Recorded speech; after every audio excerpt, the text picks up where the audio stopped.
Shabbat Shalom. This Shabbat we read from the portion Truma.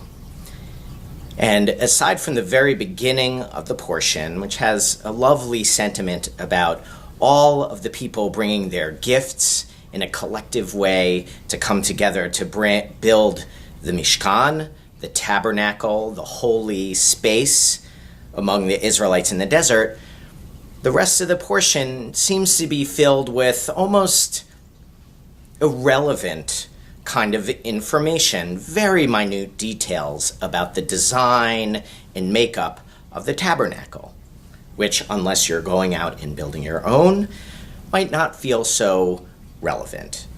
And yet, as always, the Torah has some wonderful messages for us, especially if we look at the design of the tabernacle as a metaphor in symbolic ways.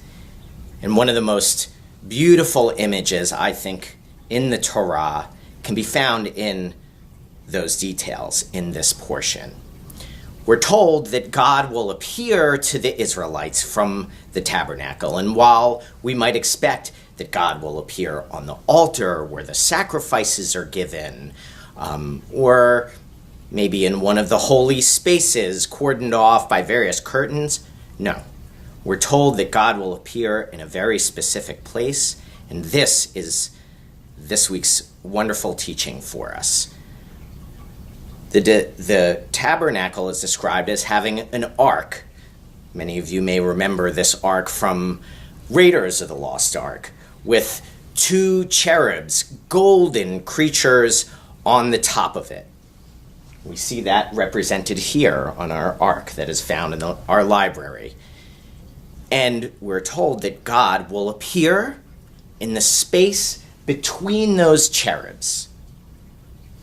These are two figures described as facing each other with their arms and wings outstretched, reaching towards each other. And the message for us is that in our lives, we have moments where we have the openness to greet someone face to face.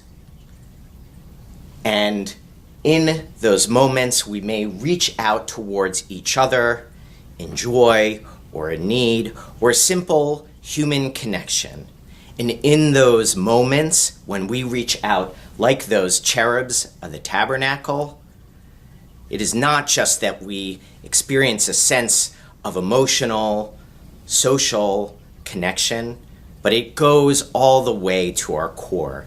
It is a true spiritual moment that hopefully many of us have experienced in our lives, where we meet someone with openness, reaching out, and we experience something deep in our soul. And as the Torah teaches us, that is God.